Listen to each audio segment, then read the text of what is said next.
Good afternoon to everyone. I don't know whether you know this, but the most famous Italian in China is not Marco Polo, who was running and covering the road of silk, but rather Giuseppe Castiglione, a painter who painted on silk, and he introduced perspective. He was working at the court. His paintings are beautiful. You will see them. So I'm not a painter, and I am talking about perspective. And perspective here today means that this is something that's got to do with mankind at large. Temporal perspective from nowadays up to 2030, which is the perspective of an international agreement which was signed on September 23rd within the United Nations, known as Agenda 2030 for Sustainable Development, which was signed by 193 countries. The Holy See is one of them, and this is a political document. It's not a legal document. It involves single states. It implements. It means that the country have to implement this agenda, and they have to cooperate in order to implement the agenda. The objectives are all of them interconnected, and each one of us is to be viewed as an individual, as someone who's a member of a local community, member of a profit, non-profit, political, and ecclesial communities as well. Whenever we talk about sustainable development at the level of United Nations, but also at scientific level, at internal level of international community, we have 4 pillars. And we refer to the first one. Let's talk about and think about unemployment, those who have no food to eat. The first pillar is economic development and economic growth, the promotion of unemployment, job, and the struggle against and the fight against extreme poverty. Then we have the social dimension, which is the one allowing access to human rights for everyone, participation at cultural level, equal footing between men and women. There is the ecologic or pro-nature dimension. There are some 9 limits. We well know what climatic changes are, biodiversity changes, pollution of the earth, the acidification of oceans. And the agenda that was signed, you will find the text of the agenda on this website, envisages an introduction. There are 5 keywords: people, planet, prosperity. Prosperity is a gift of God. It's no sin per se. Peace, we've talked about peace today, and then partnership, that is cooperation at all levels with all of its possible forms and shapes. Then we also made mention at diplomatic level some 17 objectives of sustainable nature that are articulated in sub-targets, 169 targets. And by March 2016, the International Commission of the United Nations will have to define some statistical measurement indicators to see their implementation and to monitor their implementation. Each country then in turn will take up upon itself the pleasure of finding which one of these objectives are priority objectives. And this is how the entire international cooperation will be shaped. Amongst them, we also have the climatic change ones. And we are expecting to see we have great expectations to see what is going to be the result of all this, which is quite challenging, definitely not a low-profile one. The objectives are, or the sub-objectives are, the ones that we refer to as means of implementation and global partnership. The sub-objectives are the ones that are connected to the actual means to obtain them and reach them. Then we have objective 4 as to education, qualitative education for everyone, which envisages the building of schools, education of teachers, giving scholarships, as many as we can. And then obviously we also have the perspectives of creating international funds for development.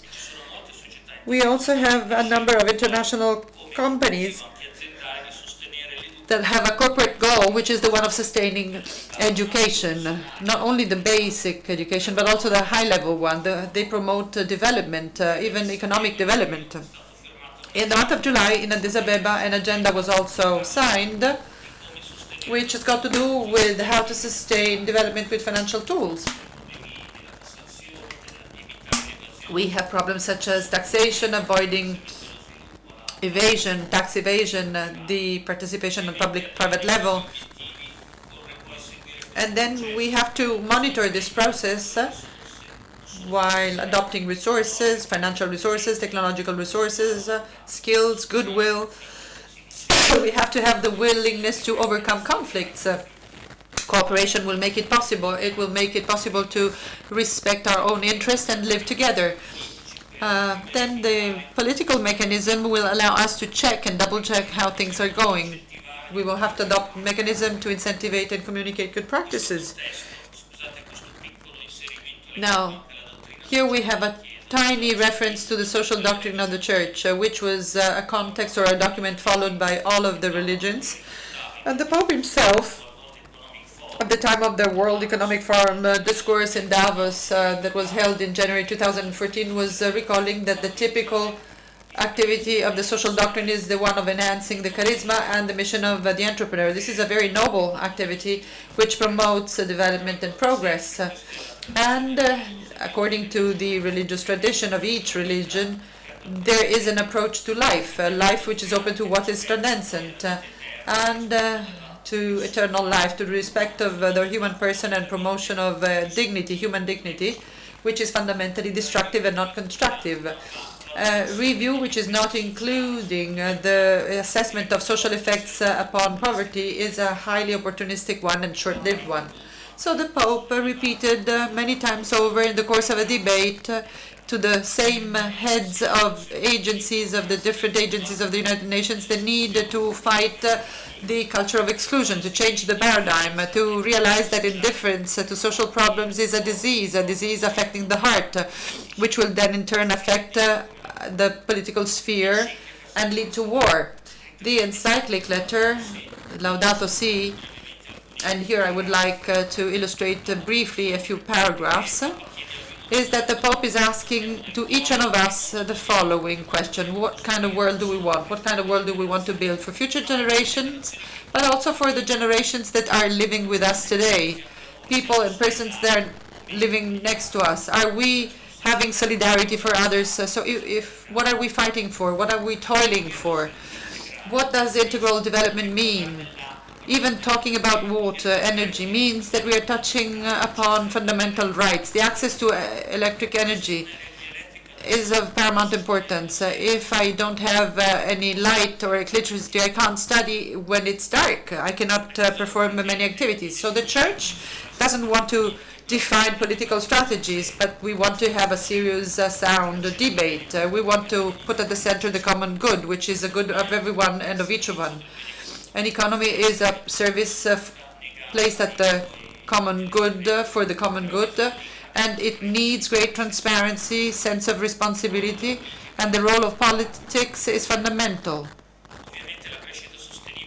Sustainable growth may look like something like a marketing or a label, sort of an advertising etiquette. So talking about sustainable growth may be equivalent to taking tiny measures, making tiny steps, but this is to change the progress at large. The 17 Sustainable Development Goals were illustrated by means of these 17 logos.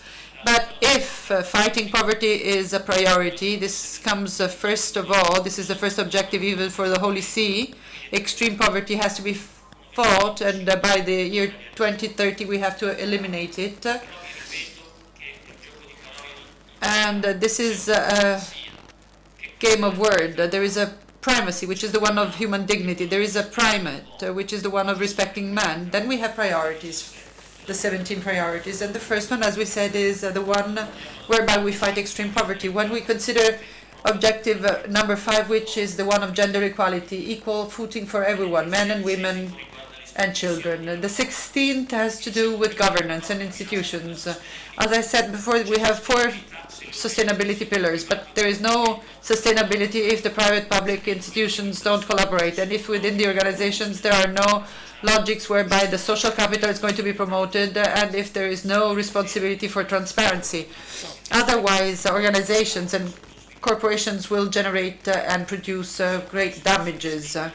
I don't know whether you can read this slide. I didn't intend to list them in a detail, but here we have the 17 goals. I will just stick to the 12th, which is the one talking about the accountability of companies. Everyone is accountable and responsible. There are companies that are in charge of the management of waters, cooling waters as well. They know that they have to respect this good. The Pope intervened on September 25th at the beginning of the Great Assembly General of the United Nations, and he said that this is a sign of hope. But I can imagine what could be your reactions. You probably might have thought that this is just a nice utopia, a nice dream. But we have to still keep working on objectives, working on motivations, on our bravehood, even before then on working on sanctions and political obligations. Again, then the Pope took the word and the floor in the FAO. The hunger is a common perspective. We have to know that this may be something which is not going to be mentioned anymore, because we have to fight more contingent problems. If we don't see the backcloth, if we don't see the entire scenario, if we don't see the entire mosaic and where to place our tesseras, then we won't be working in a global way. We will just be looking at the tiny speck. So we have to consider the entire project, the kingdom of God, I may say. In goal number 12, the one where we envisage new models, new consumption patterns and production patterns, there is a radical invitation extended to enterprises and businesses, whereby they have to adopt practices that lead to sustainability along the 4 dimensions, even through the internal organization that aims at promoting the human capital, and to consider also a report of what is to be done or not to be done for the purpose and the sake of sustainability. We know, and we've been knowing for years, that there is a coordination at large international corporations. Rosneft is one of them, and this agreement is known as,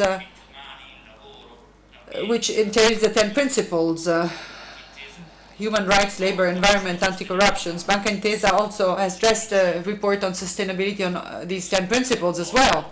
So the report exists on human rights, the way they are being implemented, and how the value chain is organized. There are so many supports. We have the organization known as the Global Compact. We also have the World Business Council for Sustainable Development. We have the Global Reporting Initiative, because there is a development ongoing, which is re-elaborating the project of social corporate responsibility. There are tens of guides and organizations that are in charge of it, known as FORUM, LOCSE, and just to mention a few of them. Then we have lots of papers published on the themes, especially the one of the roles of companies in the context of wars and safety. For example, the role of companies for the protection of refugees. With this respect, I'm just going to show you the covers or the cover pages of some of the reports. This is a global compact having to do with architecture, reconsidering the company in the light of sustainability. This is a broader cognitive approach to try and see. And this is a report having to do with information of social capital, human capital, internal stakeholders, external stakeholders. This is recently published, and it's got to do with financial services. We should try and review the financial services in the new light of sustainability. This is a coordination which was made with Oxfam, which is also available to support businesses to see how their own production has an impact on poverty levels at the level of reference markets and at the level of the acquisition of raw materials.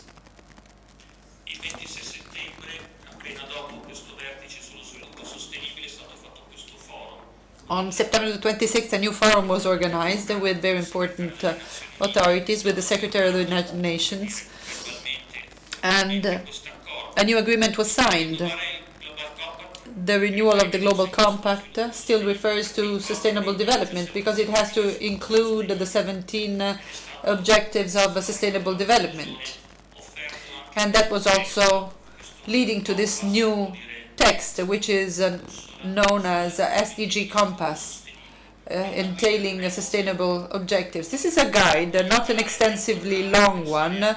It may help us to rethink sustainability in strategic terms. So we have environmental risks that have to be considered, a risk of losing the trust of and confidence of consumers, losing the value of the trademark if you make excessive use of environment. Now, getting into this streamline will help us define the future in a better way. So there are different stages, and it's important to reread the new value chain, to reconsider our own activities, to make it instrumental to the well-being of mankind at large. So this is why we need to adopt sustainable development. There are no other alternatives. The ones that are going to be braver will have and gain the highest competitive advantages. Having said this, I wish you great success.